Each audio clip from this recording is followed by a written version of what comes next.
Could you explain yourself? I'm sorry. Every time I think that I've seen it all, something else happens.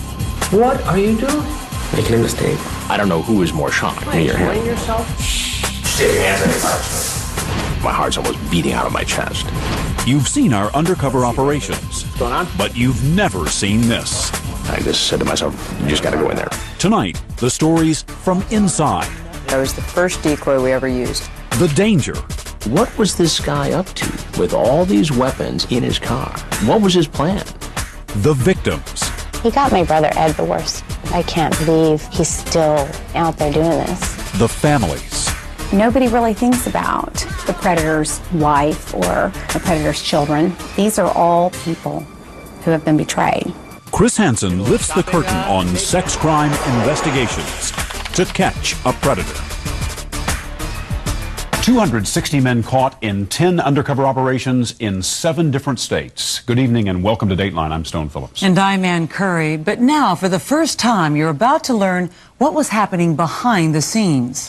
Tonight, we take you inside these investigations, from the team who tracks the suspects to the man who faces them, Chris Hansen. You'll hear their stories in their own words. Some of it is explicit. So what is it like to catch a predator? So what were you doing with your pants there when you were heading towards the door? My zipper came down, excuse me. We've been doing these investigations for almost 3 years now, and I've interviewed more than 200 potential sex predators. There ain't nothing going on here, dude. And these guys come from all walks of life and all age groups. How can a 13-year-old boy be fit to have sex with a 65-year-old man? Don't you see an issue there? Well, I see nothing wrong with cuddling and caressing. But in the beginning, I had no idea of what to expect. I can still remember the first day of the first investigation. I had heard about Perverted Justice. I had heard about their work in the chat rooms, posing as 12, 13, 14-year-old kids. But I honestly wondered if anybody would show up. And the IMs start popping up. The producer and Chris kept asking, are you sure people are going to show up? You sure this isn't a waste of time? And, of course, people showed up. When this first guy was walking up the driveway and it became clear that he was actually going to come in the house, my heart's almost beating out of my chest. But with each guy who came in, I got a little better at asking the right questions. Hey, how you doing? All right. Did you have a seat? Mm-hmm. I did. You knew what? Exactly what's going on. Just take your hands on your pockets. Oh, you don't have to put them up. Okay, no problem. I wondered, quite honestly, whether or not everybody would just see me and run. Not because they knew I was Chris Hansen with Dateline NBC, but, whether it was the father who came home unexpectedly, or was it the police? I know what's going on. I'm not stupid. It turned out most of the guys stayed and chatted. So you were obviously suspicious in the beginning. Of course I am. I'm always suspicious. Always? Do you do this a lot? No, this is the first time I've actually did show up to see what was going on. And you expect me to believe that? Yes, I do. Do you have children? Yes, I do. And how would you feel if one of your children was 13 or 14 years old, that child was home alone, chatting with somebody on the internet who ultimately came over with no parent at home? How would you feel about that as a parent? I'd be pretty pissed off. During that first day of that first investigation, we had something like 8 guys come in. And it was difficult to keep up because I didn't have it down to a system then. And I'd go to confront him, and I'd say, you came here for Rachel? No. Jocelyn? No. Lori? No. Turned out it was the wrong transcript. I had to go back to the dining room and get the right transcript. It was for Beth. Yes. And say, oh, you were here for the 14-year-old girl. Goes, oh, yeah, that was me. And continue on from there. Hey, is this John? That was the first decoy we ever used in To Catch a Predator. When I had joined Perverted Justice, I had come on board as a contributor in February of 2004. And about a week later, I got a phone call from Frag saying, hey, could you come up to New York this weekend? And I showed up to the house, and the producer took one look at me and said, so you'll also be the physical decoy for this operation? And I said, yeah, sure. Just come on in and sit at the counter. I gotta finish getting dressed. So suddenly I was playing male and female and ages 10 to 15 and every ethnicity in between. Okay, listen, just say something to me. What do you want me to say? Let's say, Rachel, you're 19 years old, right? I'm not, though. You know I'm not. I don't know that. Eddie was a classic. When Eddie shows up, he has this long, tense, drawn-out conversation between Dell, posing as the teenage girl, who's standing next to me. And I'm looking at Chris like, what do I do? And Chris, you know, tells me spin it out a little bit, you know, does a little hand motion. I told you I was 14. You saw it, you said it back to me. What are you talking about? No. Not as far as I know. As far as I know, you're 19 years old, right? Rachel? Can you read between the lines? And finally Chris was like, which is apparently the universal sign for go ahead and tell him. So I said, can you just say that? Yes, I'm 19 years old. Okay. And so finally he comes in, and then I approach him. My intentions are not anything, so I just want to protect myself, that's all. But she told you on the internet she was 14. 19, she was on the internet. Oh, really? Yeah, that's what On the internet? Yes. You want to stick with that story? That's what I thought she wrote. You want to see the transcript? I'm sure you have it. He tells me he's a television producer, and at that moment, it was kind of a breakthrough for me because, you know, you always walk on a fine line. You want to be serious. It's a very serious topic, but you can also be clever about the way you ask the questions. Where are you a television producer? I work independently right now. Yeah. You know, it's ironic because I work in television too, with Dateline NBC. Okay. I don't get permission. And right there was a flicker in his eye when he realized what he was in for. I haven't done anything wrong at all. If you go into the transcripts, time and time again, everything that was said. Picture this. Everything. Picture this. You lying back, eyes straddle your chest. It sounds like you were looking to have a sexual experience with this girl, Rachel, who we were talking to on the internet. I mean, I don't know what other conclusion you can draw. You can search me for a condom. I don't have one on me. I wouldn't have sex without one. Besides, she's supposedly a virgin, so she's never had sex anyway, so I certainly wouldn't want to be the first. Kind of sounds like you might have been excited about the fact that she was a virgin in here. No, I don't think so. You don't see that in there. And in fact, all you see is just little test scenarios. He then tells me that he thinks it's great what we're doing. I'm very interested in your story. I think it's a great thing that you're doing. I think it's something that you should certainly do more and more, and bad people left and right.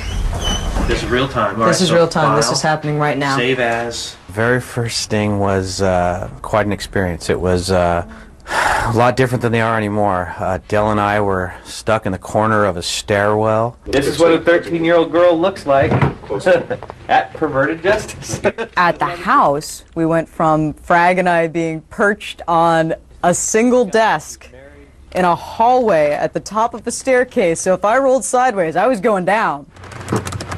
To having an entire room set aside where we've got our webcams up and we've got our phone verifiers in position and we've got all these new technologies that we're using, and Frag's gone from having a hallway window to look out of. It's just a matter of getting in the door. To having something like 7 monitors pyramided around him. It was quite exhilarating that it worked out and that they showed up and that, you know, we got to expose it on national TV. You can't put me on TV.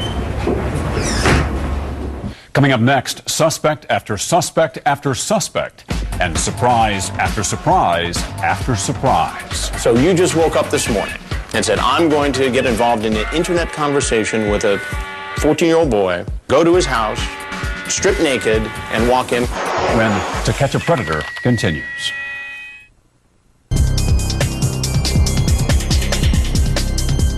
Every time I think that I've seen it all, something else happens.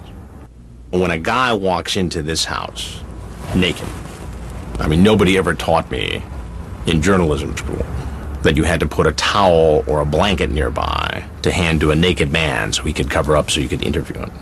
Could you explain yourself? I'm sorry. Why don't you go ahead and cover up? Certainly. I'm sorry. What kind of conduct is this? I'm sorry, I've never done this before.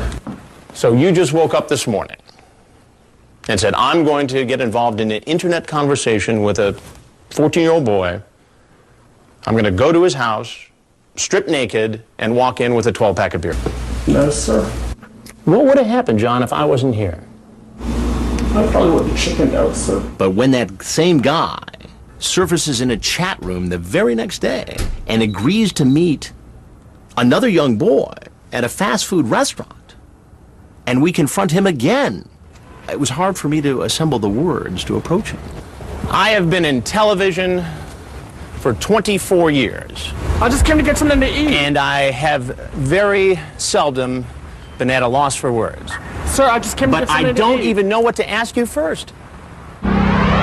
We're in Fort Myers. It's late at night on a Saturday. And we're expecting this guy to show up. That's him right there. He's pulling in the driveway. Who has had a conversation with a decoy. He wants her to do this bizarre sex act involving a cat and Cool Whip. She says she'll consider it if he'll strip naked when he walks in the house. I'm gonna find my cat quick, okay? Just strip in there and I'll be out with the cat. But you never really think somebody's gonna do this. But sure enough, there he is. And this guy is moving so quickly, naked. Where are you? Wait, just take a seat. Have a cookie. I made that because they'll go with the Cool Whip. It was kind of a little surprise. He's got his hand on the door at the same time I've got my hand on the door, and as I open it up, I don't know who is more shocked, me or him. You want to explain yourself? Grab that towel right there, please. Wrap it around yourself, and please sit in that stool. What are you doing? Making a mistake. Making a mistake? I mean, I can only imagine what would have been going on in this house had I not been here. Am I wrong to think that? No, you're not. So what's going to be happening if I'm not here? You're naked, there's a 14-year-old girl, you're chasing a cat around, you've got Cool Whip, and you want this girl to do some sex act with the cat and then you'll have sex with her. Is that accurate? Yes. And I start going through the chat log with him, and he thinks it's funny, and I think it's somewhat nervous laughter. So it's funny. No, I'm just thinking it to myself that this would never happen again. This is something, no. It's not right. So you're promising me right now that you'll never... I'm promising myself that I'm not... Hook up with a 14-year-old girl online, tell her to have sex with a cat, and walk into her house naked. Not even under 19. I'm just, no. I'm promising that to myself, not even to you, this is not good. Would you ever think that would have happened before seeing one of these investigations? I wouldn't. In the very first operation we did with Dateline in Long Island, the most memorable person that I was chatting with happened to be a person who turned out to be a New York City firefighter, Ryan Hogan. Yeah, it's obscene. It's obscene. The interesting thing about Hogan was that for a while he was just about off the hook. He drove by the house and he got scared to come in because there was a Nassau County Sheriff's car parked next door at this real estate office. At the time we weren't working with law enforcement. That just happened to be that there was a marked unit next door, unrelated. Then he gets back on the computer, turns on his webcam, and masturbates in front of somebody, posing as a young teenage girl. That's what got him into trouble. Since he never came into the house, I tracked him down outside the firehouse where he worked. Is this appropriate behavior for a New York City firefighter? No, sir, it is not. For any adult to have this kind of a conversation with somebody who says they're a 14-year-old girl home alone? No, sir, it is not. Then what are you doing, Ryan? I made a mistake at the time. I made the judgment call to correct that mistake. Is there anything else you want to say about this? Yeah, I think people got to use their heads. People should know better. I made a mistake. He was charged and convicted in federal court because of him getting back on, getting comfortable, and exposing himself to who he believed was a child. Hey, you made it. Come on back. How are you? Good, how are you? We're set up in Petaluma, in a very nice neighborhood. This 48-year-old doctor named Maurice Wolin had been chatting online with a decoy posing as a 13-year-old girl. So he comes in and he's clearly nervous, but there's a bit of a conversation between the actress portraying the young teen and the doctor. And my gut was this was going to be one of those situations where the chat would continue between the actress and the doctor, and I would come out and he would probably be one of those guys to stay and talk to me. Pour me a drink. I'm actually going to put on my suit so maybe we can get in the hot tub because it's all warm. But as he's standing at the bar, and you can tell he's nervous, he goes to pour himself a drink. Oh, jeez. And it comes out in a big clump, and it spills all over the place, and now he's all flustered. So he's looking for something to wipe up the mess. Do you have a towel? So by this point, the actress is around the corner, standing next to me, next to the sound man, next to the cameraman. Dr. Rowland comes around the corner and sees the sound man, and there's eye contact there. I gotta take off. Sir? And he freaks a bit. And I start to come out. I said, excuse me, I just would like to talk to you for a minute. I need to talk to you for a minute. He hot-foots it through the garage, and of course he's met by Petaluma police, and he knows that he's in trouble. Oh, Yes! Get on the ground! On the ground! I wasn't gonna do it! Get on the ground! Get on the ground! Get his keys. I wasn't doing anything. Oh man, I wasn't doing anything. Get his keys. I wasn't doing anything. He talks, says he doesn't want to talk some more. You're in some trouble, obviously. Yeah, I feel like I'm in big trouble, and I feel like I made maybe a mistake, but I didn't do anything. Gets on the phone, calls his wife. Honey, I'm in big trouble. I'll explain. You have to bail me out of the Sonoma County Jail. $30,000 check we'll need. It was a sting operation. I'll explain it to you when you're here. Don't bring the girls. I didn't do anything, but I did something stupid.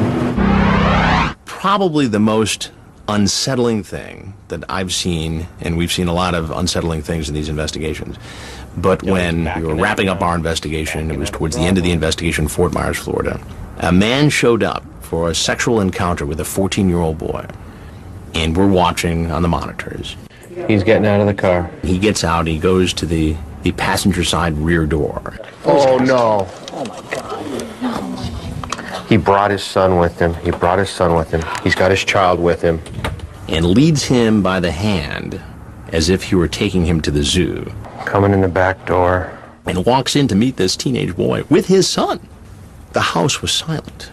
I mean, there were guys in tears seeing this. And gosh, I don't want to necessarily confront this guy in front of his 5-year-old kid. I don't want to traumatize him further. I got to tell you something, and I'm going to tell you just straight up right now. I'm Chris Hansen with Dateline NBC. Okay. We're doing a story on adults eating children, and since you have your child here, I'm not going to pursue this. Okay. But I think you know what you were doing here, don't you? No, I was just coming to take some lunch. My point is, because your child is here, I think it'd be best if you just went ahead and left. Yeah, I agree. I never can do this again. And he walks out in the scene of police arresting him. Sir, right there. You come here. You come here. Let go of the child. And sweeping this 5-year-old boy off his feet. It was tough to watch. It was very tough to watch. Coming up, what viewers want to know, we answer questions from you. One of the questions that we get asked more than any other question is, why don't you guys bust women? When To Catch a Predator continues.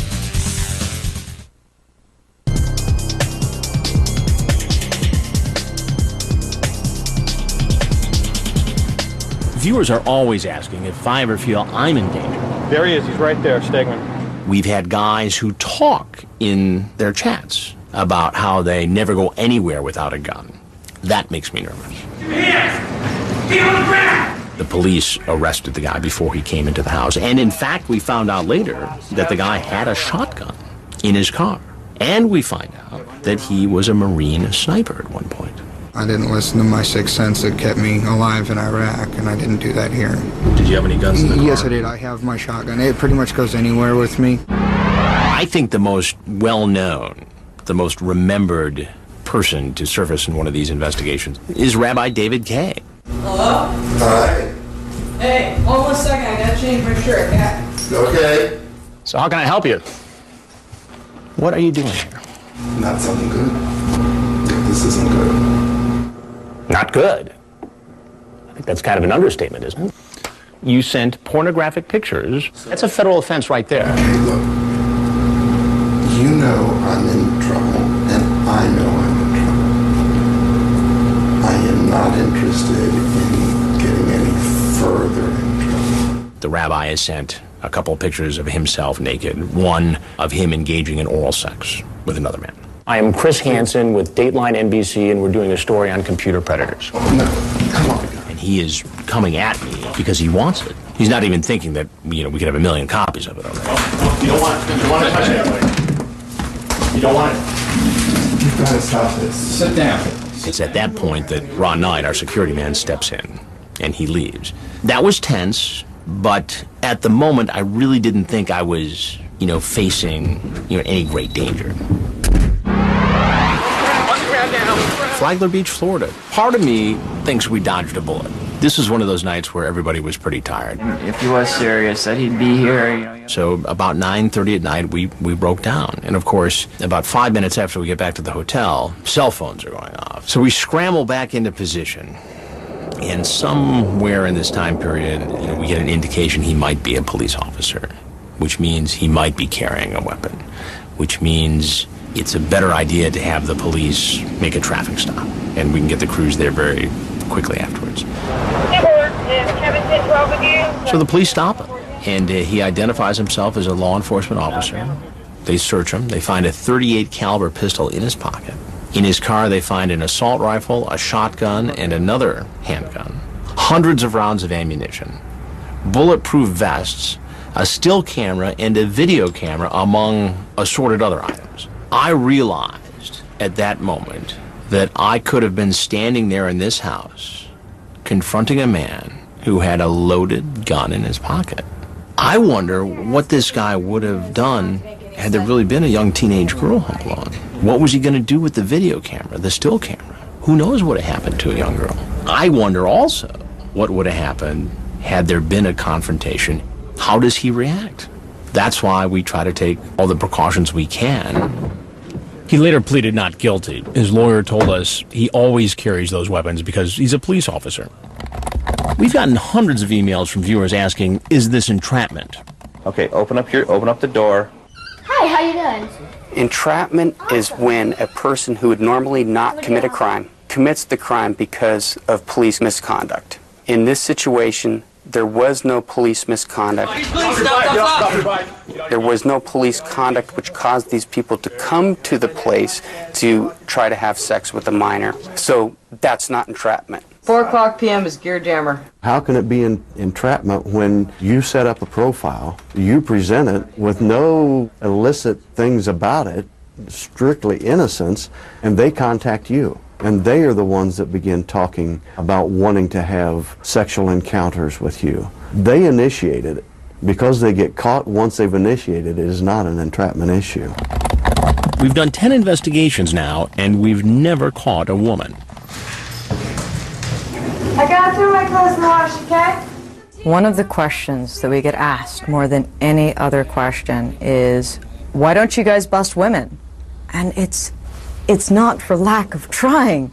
It's not like we're out there, just with girls. We've got boys out there. We've got everything. But women just generally aren't internet predators. In terms of just a woman of her own accord hitting on one of our kids, we just haven't had it happen. The closest we've ever come to catching a woman was in Georgia. She told a perverted justice decoy she was going to come with her boyfriend for group sex.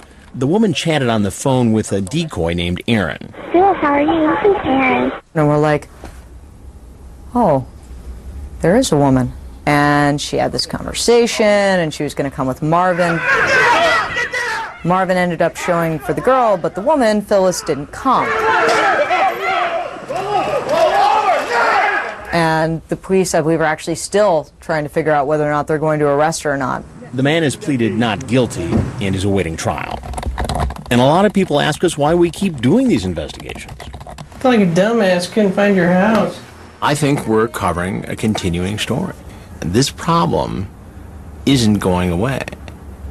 We've done 10 investigations so far, and I'll bet you that we could walk into virtually any town in America and do it again. I gotta finish getting changed, Kat. Well, I'll watch it.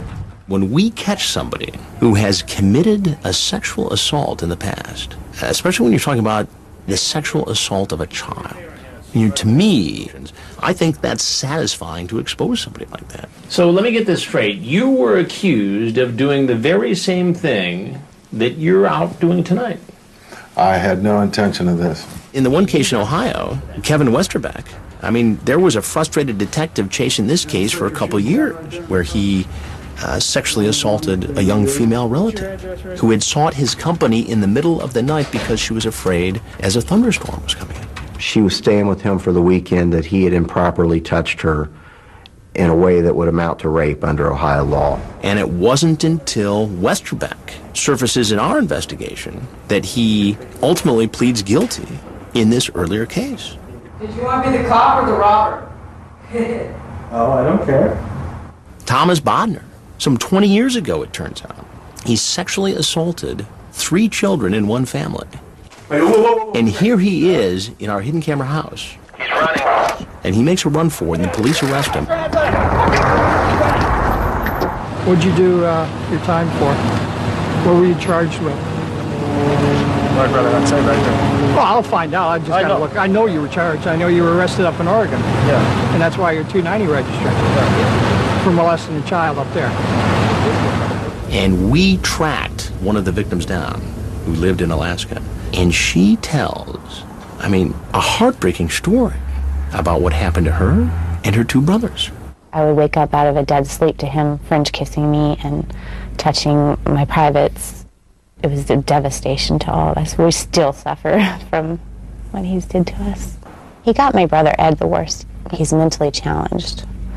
So I think that he had the worst of the sexual abuse. And I was in the middle, and then my youngest brother got the less of the sexual abuse. It turns out that after serving prison time in that case, he was caught again. Santa Barbara, California, charged with the sexual assault, goes back to prison. And then here he is out again, here to meet someone who he thought was a young teenage boy. He's pleaded not guilty, and he's waiting for his day in court. Bodner case involves a possible sentence of 25 years to life because it's a 3 strikes case. We intend to seek that sentence. What that means is he will take his last breath in prison. When we return, more predator suspects arrested and charged. But what happened in court? How do you plead to the indictment? Guilty, Your Honor. When To Catch a Predator continues.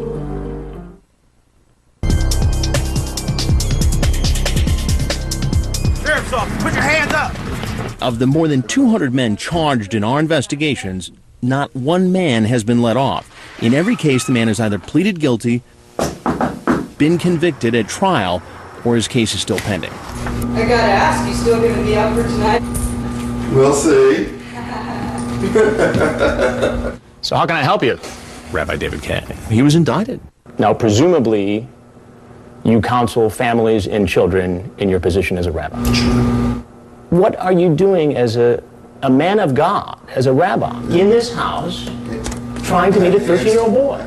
He requests a bench trial in federal court. In other words, no jury. He just goes before a federal judge. He's convicted, sentenced to 6.5 years in federal prison, partly because the judge said the rabbi lied when he testified in his own defense, that he really didn't think there was a 13-year-old boy home alone. Sheriff's office, let me see your hands. Get on the ground! Get down! In Greenville, Ohio. You have the right to remain silent. You understand that right? Yes. 18 of the men were arrested. Out of those 18, 17 have already been to court and found guilty, but 2 of them went to trial. I'm gonna go and get ready. I'll be upstairs in the first bedroom, okay? Okay. With Rob Klein, when we were at trial with him, his main issue was, hey, I drove there, I even stopped down at the church and tried to debate whether I should come to the house or not. I was actually just going to stop by here to let her know that I wasn't going to be here because I have to go meet with other people. Wait a minute. You came by here to tell her that you weren't going to come here. The jury just felt that, you know, if you were really thinking about abandoning it from the church, you would have gone home. 16 men out of the 18 have been sentenced. Why don't you just tell me what you do for a living? I'm a teacher. And what grade do you teach? 6th grade. 6th grade. The 17th one. How do you plead to the indictment as amended? Guilty, Your Honor. But is still to be sentenced sometime in April. Go ahead and be seated. Sentencing on these 16 men have ranged anywhere from 30 days in the local jail to 11 months in prison. You say, would you get naked? I just don't want to get cold, she says. You say, have sex? Now, a moment ago, you told me this wasn't a sexually oriented conversation. I was just talking. Just talking. In Kevin Westerbeck's case, he was given 11 months. In another county right next to us, he had received a 10-year sentence for actually rape. You are classified as a sexual predator. When the judge sentenced him in ours, he took his sentence and he ran it concurrent. I was mad.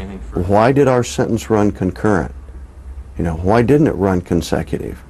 Why should this guy be turned back out? Why is just 11 years enough? Why shouldn't it be 12? Hands up. Keep walking. Just relax. Anything sharp in your pockets? No, sir. In Riverside County, California, there were 51 men arrested. They were all charged. They're all being prosecuted. Oh, God. With the exception of 17 who have pled guilty. We didn't offer any plea bargains to any of these individuals. No deals whatsoever. The two longest sentences, one was given to Daniel Allen. You visited people who you met online who said they were 13 before? Well, yeah, 13 or 15. So it's not the first time you've done this? Well, no, wait a minute. And the other one was given to Hoy Chan. They were both 3 years in state prison. They got the longest sentences because the judges in their case realized the incredible harm that could have occurred. And so they got the sentences that they deserved. Quite frankly, all of them deserved those sentences. I knew it. I knew it was a setup. No, I need you to sit down, please. I need you to just arrest me and take me to jail and execute I me. need to talk to you first. Because you know what? I didn't bring anything. I didn't want to do anything. Well, why did you come here, though? Help me to understand. Because I'm a sick son of a bitch. I've never done it before. I talk about it online all the time. I've never done anything with anybody except my wife. Ever. The Walter Bapps case involves a teacher from Corona who pled straight up at trial. I'd like to speak with an attorney, have him present before. He decided to plead, throw himself on the mercy of the court. He's pending sentencing. That's coming up in April. There's the Homeland Security agent. I think that case will go to trial. My father was a police officer. I was a police officer. I worked for the Department of Homeland Security. Okay. I understand you guys have a job to do, and I'm not trying to tell you anything else other than that. I swear to God, as God is my witness, I'm wearing a St. Michael's medal right now. Okay? I was not going to do anything with her. Every cop in this country, you put a bad mark on him. I know, sir.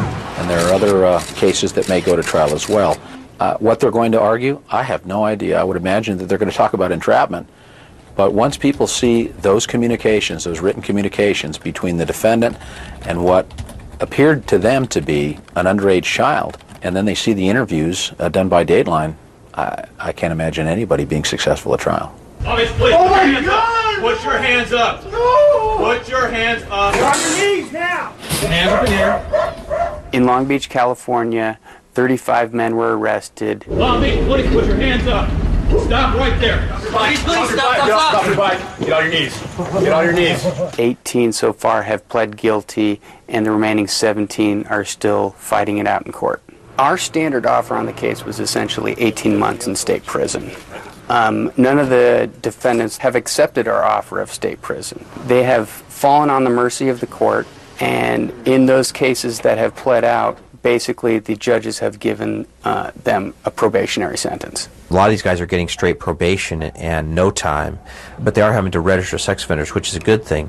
I can't demand a judge to give a guy state prison. I can only ask for it. That's their role to determine what the sentence should be. Get down on the ground. Get down on the ground. Get down on the ground. Get on the ground. Get down on the ground. 20 people actually showed up in Harris County to meet with a person they thought to be 15 or younger. All right, good afternoon.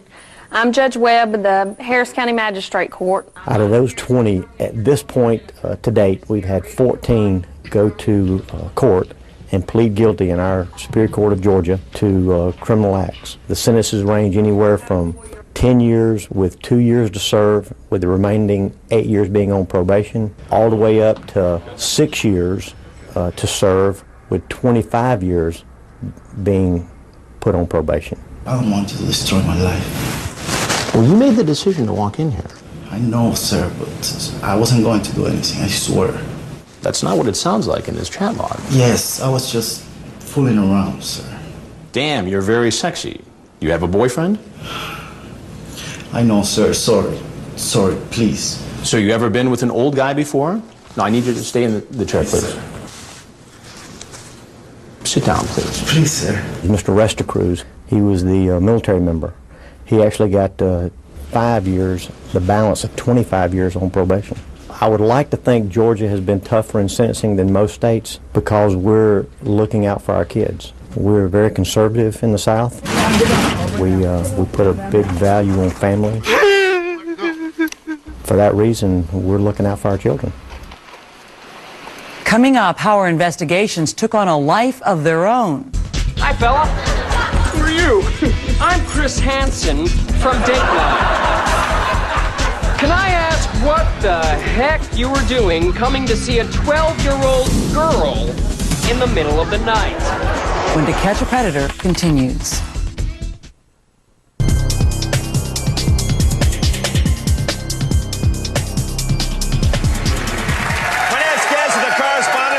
Predator, the hugely popular series on Dateline NBC. Please welcome Chris Hansen. When we began our investigations into online sexual predators, we knew it was an important story, and we knew it would be eye-opening. We knew people would say, oh my gosh, this is really going on. But I had no idea that this thing would resonate with people the way it has. He catches online sexual predators with their pants down. Once I appeared on Oprah, You're about to see why I'm a big fan of Dateline NBC's Chris Hansen. that changed everything. I think you're doing amazing work. You and NBC. We're talking about a woman here who herself was victimized by sexual abuse. And so when she gets on board, it makes a real difference. Don't understand why the guys sit down and talk to you. Well, I don't know why they don't just walk out the door. Why do they sit down and talk to you? It amazes me sometimes. I mean, it's gotten to the point where it's almost like, oh, you're that guy, this is that show, oh, you want me to sit over here? Yeah. When she weighs in on something, she's got a loyal, educated viewing audience that pays attention. And it makes a difference. I urge every parent in America to tune in. I was invited to testify in front of a congressional subcommittee in Washington. I want to thank our first panel witness, Mr. Chris Hansen, for testifying today about his riveting investigative series called To Catch a Predator. I think they found it eye-opening. I'd like to say that we've had an impact, and I believe, ultimately, it will strengthen laws governing this sort of activity on the internet. Being on Oprah and testifying before Congress has brought a lot of awareness to the issue, and so have all the spoofs that have been done. Hello? We got a call from the Conan O'Brien folks proposing to be a part of a skit for the opening of the Emmy Awards. I'm Chris Hansen with Dateline NBC. Oh, God. Okay, now what you think? Welcome to another edition of To Catch a Predator. I'm looking for the Emmys. I'm hosting. Hosting? That's what you call it. Yeah, it's my second time. So you've done this before? Yeah, no, I did it one time and I liked it and I thought I should do it again. Of all the predators I've met, this guy, screen name Conebone69, is by far the creepiest. This is kind of, you think it's very easy to explain. Explain it then. Okay.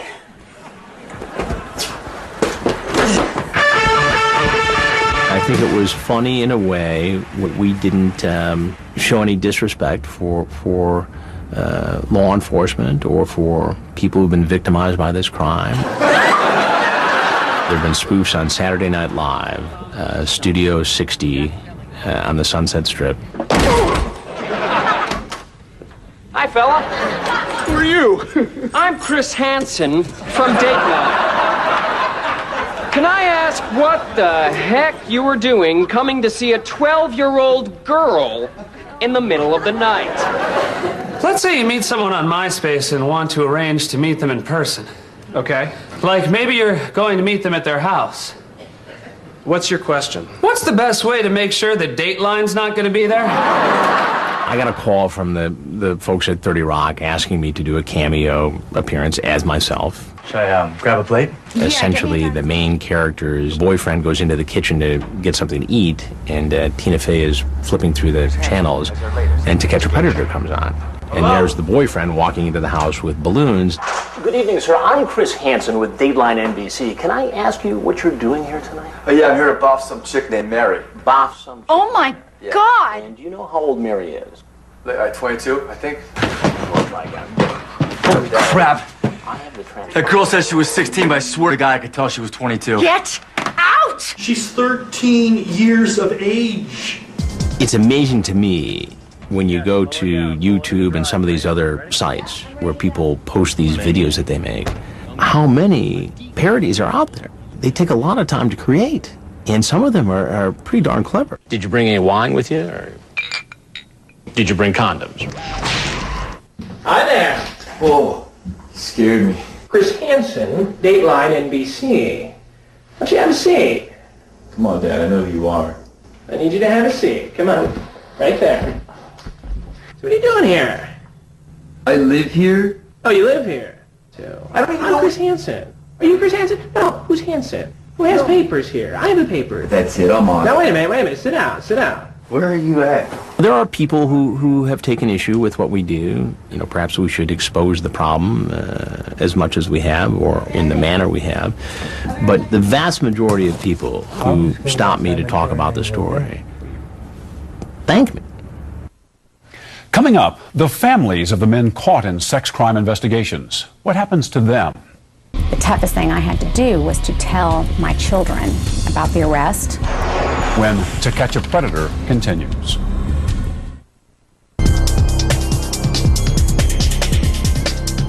The toughest thing I had to do was to tell my children initially about the arrest. I decided to write a book because I felt there were aspects of this crime that could be better explored in a book form. What happens to the wives and the children of these predators once they're caught. So how did you find out? After I met Darlene Calvin on the Oprah Winfrey Show, I knew that she had to be in the book. The actual charge had to do with traveling with the intent to have sex with minor boys.